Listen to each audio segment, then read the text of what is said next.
Postawa Niemiec wobec inwazji rosyjskiej na Ukrainę budzi spore oburzenie. Berlin jest wstrzemięźliwy wobec twardych sankcji na Rosję i ociąga się z dostarczeniem broni ukraińskiej armii.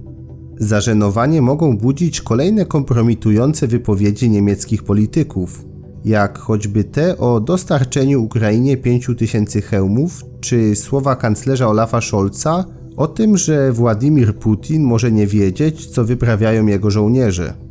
Nawet kiedy pod naciskiem opinii publicznej szef rządu przyjął bardziej zdecydowane stanowisko wobec Rosji, to spotkało się to z silną opozycją części niemieckiego establishmentu. Dodatkowym obciążeniem dla Berlina są jeszcze do niedawna całkiem intensywne relacje gospodarcze i polityczne z reżimem na Kremlu, czego sztandarowym przykładem są dwie nitki gazociągu pod dnem Bałtyku, Nord Stream 1 i Nord Stream 2. Co gorsza, Niemcom mimo wyraźnych deklaracji trudno całkowicie odciąć się od związków z Moskwą. Jest to o tyle dziwne, że zajmuje ona dopiero dalekie 14. miejsce wśród partnerów gospodarczych Republiki Federalnej, a import rosyjskich węglowodorów można w krótkim czasie zastąpić. Problem w tym, że dzięki taniemu rosyjskiemu gazowi niemiecki przemysł mógł konkurować na globalnych rynkach i był też podstawą planu stworzenia z Niemiec głównego dostarczyciela energii i technologii energetycznych w Europie. Ponadto polityka specjalnych relacji z Moskwą ma również swoje podłoże historyczne, ale wbrew pozorom prosta analogia z najgorszymi dla nas przykładami niemiecko-rosyjskiej współpracy z przeszłości niekoniecznie jest trafna. W Niemczech od wieków przeplatają się ze sobą dwa nurty polityki wschodniej. Pierwszy traktuje Rosję jako barbarzyński podmiot, przeciwnika i potencjalne zagrożenie. Drugi zakłada daleko idącą współpracę z Moskwą. W trakcie kolejnych epok nurt ten przeszedł jednak spore przeobrażenia i podstawy jego działania dzisiaj są już inne. Można nawet stwierdzić, że doszło do stworzenia trzeciego kierunku polityki wschodniej, będącego połączeniem tych dwóch poprzednich. Swego rodzaju mitem założycielskim osi Berlin-Moskwa jest postać Olgi Kijowskiej, zwanej Olgą Mądrą. Była ona żoną władcy Rusi Kijowskiej Igora, ale urodziła się na terenie dzisiejszych Niemiec jako Helga, córka normańskiego księcia. Relacje cesarstwa z Rusią Kijowską, do której dziedzictwa rości sobie prawa obecnie Rosja, nie były jednak tak intensywne jak w wiekach późniejszych w przypadku Moskwy. Jednak już wtedy można było zaobserwować niepokojącą dla nas tendencję. Relacje niemiecko-rosyjskie ogniskowały się bowiem wokół Polski. W 1031 roku władcy obydwu państw porozumieli się, by wspólnie zaatakować państwo Piastów. Zagrożenie jednoczesnego ataku ze wschodu i zachodu będzie jeszcze niestety wielokrotnie wracać w naszej historii. Od XVI stulecia rosnące znaczenie Moskwy dostrzegali cesarze rzymscy narodu niemieckiego. Oczywiście było to związane z dążeniem do osłabienia rywalizującej z Habsburgami monarchii jagiellońskiej. Wielki książę moskiewski Iwan IV Groźny, marzący o opanowaniu bałtyckiego wybrzeża, chętnie przystawał na te propozycje współpracy. Sprowadzał również do swego państwa niemieckich osadników. Z drugiej strony nie przeszkadzało mu to w wymordowaniu w znacznej części niemieckich mieszkańców Nowogrodu, karząc ich za konszachty z Litwą. Na szczęście zagrożenie moskiewskie udało się zneutralizować, a wszelkie próby trwałego porozumienia habsbursko-moskiewskiego za każdym razem rozbijać. Jednak widmo sojuszu ponad głowami Polaków wróciło z całą mocą w XVIII wieku. Car Piotr I podjął się wtedy modernizacji państwa, korzystając z niemieckich specjalistów. Z kolei po opanowaniu przez Rosję niemal całych Inflant, miejscowi Niemcy bałtyccy zaczęli robić kariery w administracji carskiej i wojsku. Przypieczętowaniem ścisłych związków rosyjsko-niemieckich było zasiadanie na rosyjskim tronie niemieckich książąt i księżniczek. Wnuk Piotra I, książę Holsztynu, Karol Piotr Ulryk z dynastii Oldenburgów, panował w Rosji jako Piotr III Romanow. Jego małżonka Sophie Friederike Auguste von Anhalt-Zerbst stała się potem carycą Katarzyną II. Niemki za żony brali także wszyscy kolejni władcy Rosji.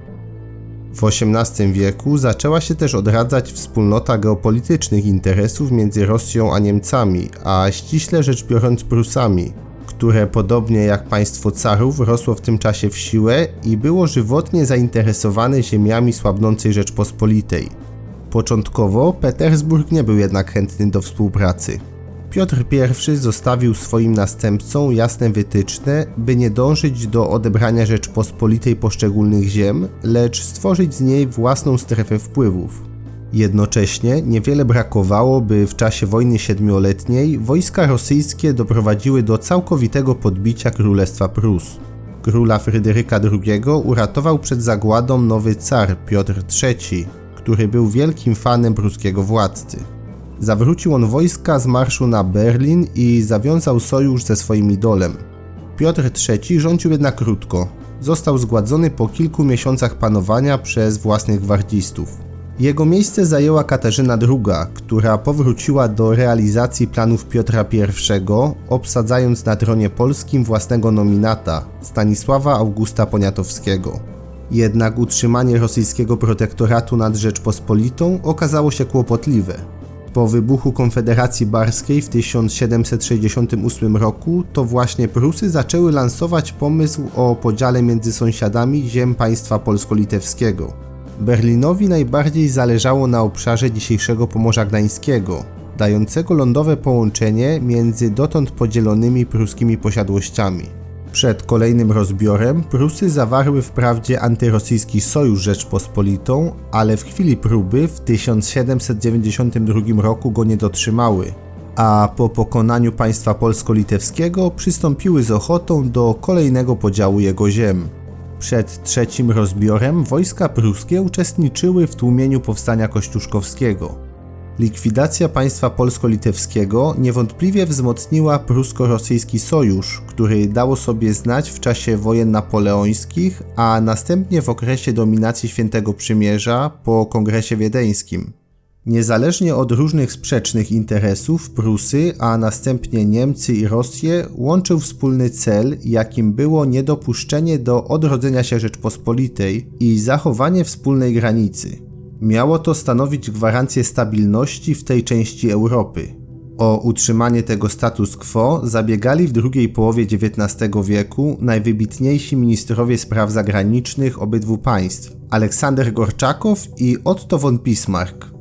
Obydwaj zapewniali utrzymanie wrogiej polityki względem wszelkich przejawów polskości, czego świadectwem było współdziałanie m.in. w czasie powstania styczniowego. Intelektualiści z obydwu krajów dostrzegali też pewne duchowe powinowactwo łączące Niemców i Rosjan. Byli oni emanacją podobnych odmian militaryzmu, imperializmu i nacjonalizmu. Po zjednoczeniu Niemiec w 1871 roku podstawą polityki Berlina stała się strategia uczciwego maklera. Rzesza znalazła się bowiem między Rosją a Francją, a ich potencjalny sojusz mógł być dla Niemiec poważnym zagrożeniem. Żelazny kanclerz uważał, że w takiej sytuacji należy zachowywać się jak bezstronny pośrednik, mediator, który zapewnia stabilność na kontynencie, ale bierze od tego swój procent. Dla Bismarcka najbardziej pożądana byłaby taka ogólna sytuacja polityczna, w której potrzebowałyby nas wszystkie mocarstwa, a stosunki istniejące między nimi uniemożliwiałyby utworzenie przeciwko nam koalicji. Kwintesencją tej polityki był Kongres Berliński z 1878 roku, który ustalił nową równowagę europejską po wojnach na Bałkanach. Niemcy, choć formalnie nic wówczas nie zyskały, to faktycznie doprowadziły do zawiązania sojuszu z Austro-Węgrami i pozbyły się zagrożenia francuskim rewizjonizmem wobec Alzacji i Lotaryngii. Po odejściu Bismarcka polityka ta zaczęła się jednak sypać, by ostatecznie zakończyć swój żywot w 1914 roku, kiedy Niemcy stanęły do wojny zarówno przeciwko Rosji, jak i Francji. Wtedy najsilniej dało sobie znać nurt polityki antyrosyjskiej, postrzegający państwo carów jako współczesnych barbarzyńców. Cesarz Wilhelm II już na początku Wielkiej Wojny zaczął rozważać odrodzenie państwa polskiego połączonego z Niemcami, a także szeregu innych państw, które oddzielałyby w przyszłości Rzeszę od Rosji. Tak zwana Mitteleuropa, lansowana wówczas przez niemieckich wojskowych i ideologów, miała być nie tylko militarnym buforem, ale również zapleczem gospodarczym. Dopełnieniem tego planu stało się doprowadzenie do wywołania w Rosji rewolucji. Przerzucony dzięki Niemcom ze Szwajcarii i zasilany ich pieniędzmi, Włodzimierz Lenin w kilka miesięcy przejął władzę w Rosji, a w marcu 1918 roku zrzekł się na korzyść państw centralnych olbrzymiego pasa terytorium. Rewolucja bolszewicka była jednak zapalnikiem, który wywołał analogiczne reakcje społeczne również w Niemczech. Lenin nie krył przy tym swoich planów, by wspomóc rewoltę nad Łabą i Renem i pójść dalej podbijać Europę. Jak mówił, Rosja i Niemcy to dwa kurczaki w jednej skorupce. w obliczu bolszewickiego najazdu na Polskę władze niemieckie próbowały grać na dwa fronty i w zamian za wsparcie militarne starały się uzyskać albo coś od Polski, albo coś od Rosji. Z kolei wkrótce po klęsce Armii Czerwonej generał Hans von Seeckt zaproponował Sowietom współpracę techniczną. W kwietniu 1922 roku w Rapallo Republika Weimarska i Rosja Sowiecka zawarły układ o uregulowaniu wzajemnych stosunków dyplomatycznych i podjęciu współpracy wojskowej. Obydwa państwa łączyło wtedy poczucie przegranej po Wielkiej Wojnie i izolacji międzynarodowej. To powodowało, że były to kraje najbardziej zainteresowane zmianą panującego układu. Współpraca wojskowa nie układała się jednak dobrze. Niemieccy oficerowie ćwiczyli na sowieckich poligonach, ale wymiana techniczna czy poważniejsze kroki polityczne tkwiły w martwym punkcie. Społeczeństwo niemieckie także nie było zbyt pozytywnie nastawione do Związku Radzieckiego, na czym grał szczególnie Adolf Hitler. Po dojściu do władzy NSDAP w 1933 roku współpracę zerwano, a Sowieci stali się jednym z głównych wrogów niemieckiej propagandy. To też dla wielu obserwatorów ówczesnej sceny politycznej szokiem było zawarcie w sierpniu 1939 roku niemiecko-sowieckiego układu o nieagresji, który przeszedł do historii jako pakt Ribbentrop-Mołotow. Niemców i Sowietów połączyło to samo co w przeszłości, czyli podział ziem w Europie Środkowej. Układ ten nie mógł być już jednak tak stabilny jak układy rozbiorowe 150 lat wcześniej, a to ze względu na ekspansyjne plany niemieckiego nazizmu i rosyjskiego komunizmu. Jedni i drudzy nie zamierzali się zadowalać lokalnym podziałem i dążyli do światowej hegemonii. Jako pierwsza zaatakowała III Rzesza. 22 czerwca 1941 roku rozpoczęła się operacja Barbarossa. Po początkowych gigantycznych sukcesach Wehrmachtu, Armia Czerwona ostatecznie zdołała odeprzeć najazd, a jej zwycięstwo stało się niemiecką zbiorową traumą. Walka z Sowietami przyniosła Niemcom wojenny koszmar żołnierzy na froncie wschodnim, którzy ginęli nie tylko od kul, ale też w ekstremalnych warunkach z głodu i zimna. Na to nałożyły się cierpienia ludności cywilnej, zniszczone oraz ograbione miasta i wsie. Czerwonoarmiści na terenie Niemiec nie znali żadnego pardonu i dokonywali masowych zbrodni. Ten niezwykle traumatyczny okres w historii zakończył pewien rozdział w dziejach relacji niemiecko-rosyjskich. Niemiecką fascynację Rosją zastąpił strach. Do tego zachodnie Niemcy musiały wyzbyć się całkowicie swoich dawnych tradycji militarystycznych, a istniejąca obok prosowiecka Niemiecka Republika Demokratyczna była źródłem niechęci i nieufności wobec Moskwy. Przełom nastąpił w 1969 roku, kiedy kanclerzem Republiki Federalnej Niemiec został socjaldemokrata Willy Brandt. Jego Neue Ostpolitik, czyli nowa polityka wschodnia, zakładała nie tylko normalizację relacji ze Związkiem Radzieckim, ale także współpracę. W 1970 roku, podpisując 2 traktaty w Moskwie i w Warszawie, Niemcy wyrzekły się roszczeń terytorialnych. 2 lata później doszło do wzajemnego uznania RFN i NRD. Zachodnie Niemcy zaczęły się także otwierać na import sowieckich węglowodorów. Ostpolitik stało się na kolejne dekady podstawą niemieckiej polityki zagranicznej, zwłaszcza już po zjednoczeniu Niemiec i upadku Związku Radzieckiego. Dla Berlina pojawiła się wtedy korzystna sytuacja geopolityczna. Jako państwo posiadające duże zasoby finansowe mogło prowadzić szeroką ekspansję gospodarczą w krajach Europy Wschodniej, w tym w Rosji.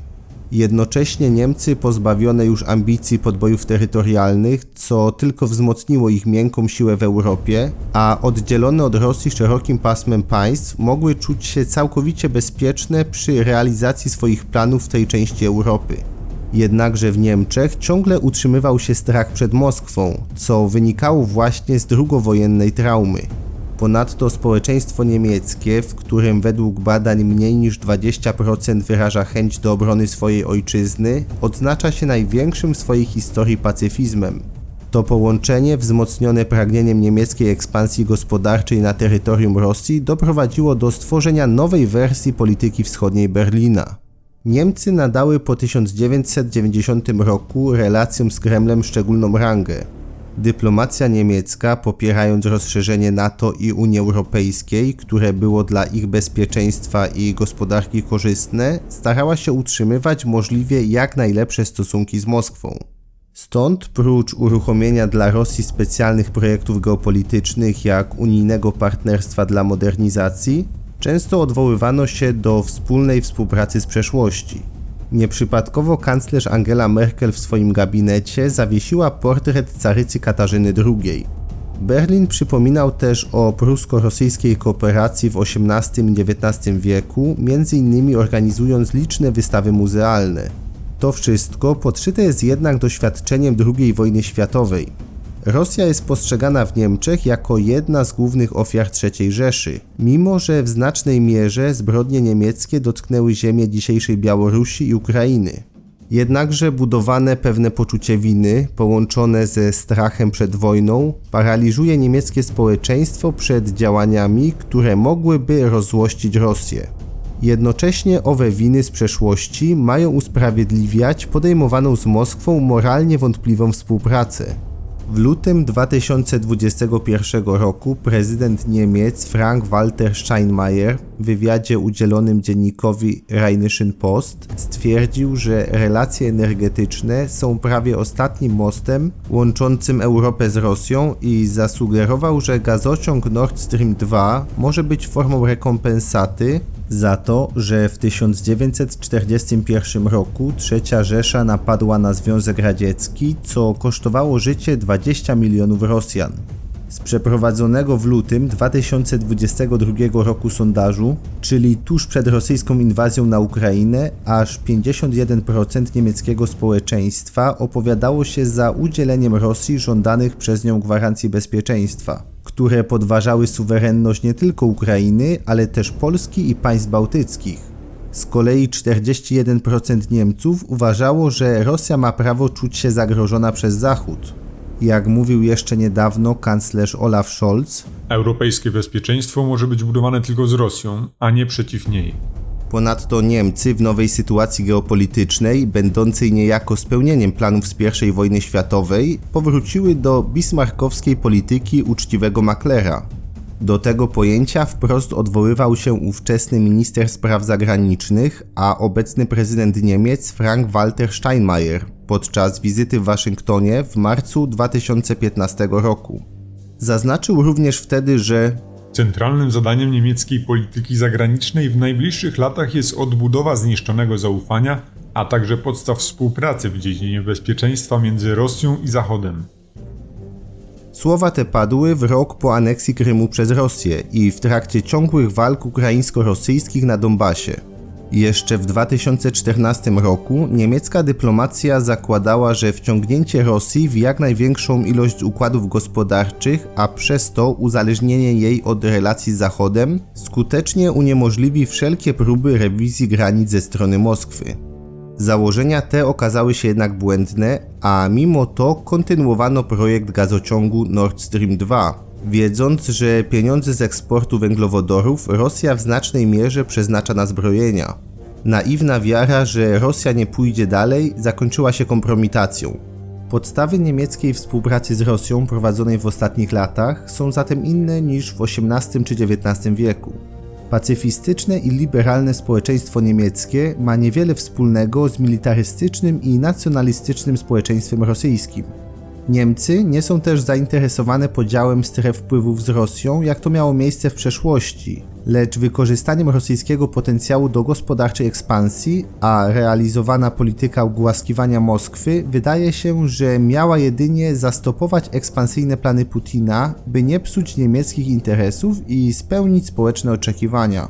Jednak rosyjski atak na Ukrainę i ujawnione zbrodnie znacząco zmieniły sytuację. W społeczeństwie niemieckim wizja ścisłej współpracy z Rosją nie cieszy się już dużym poparciem. Mimo że w Niemczech dochodzi do prorosyjskich demonstracji, to te proukraińskie gromadzą zdecydowanie więcej ludzi. Z kolei 27 lutego 2022 roku kanclerz Olaf Scholz zapowiedział zerwaniem dotychczasowej polityki wobec Moskwy, w szczególności tej dotyczącej energetyki. Berlin jednak jak na razie ociąga się ze spełnieniem tych zapowiedzi, a chwiejność decyzyjna podważa jego międzynarodową pozycję i spotyka się z krytyką własnej opinii publicznej. Z drugiej strony nie brak również głosów wzywających Ukraińców do zaprzestania oporu.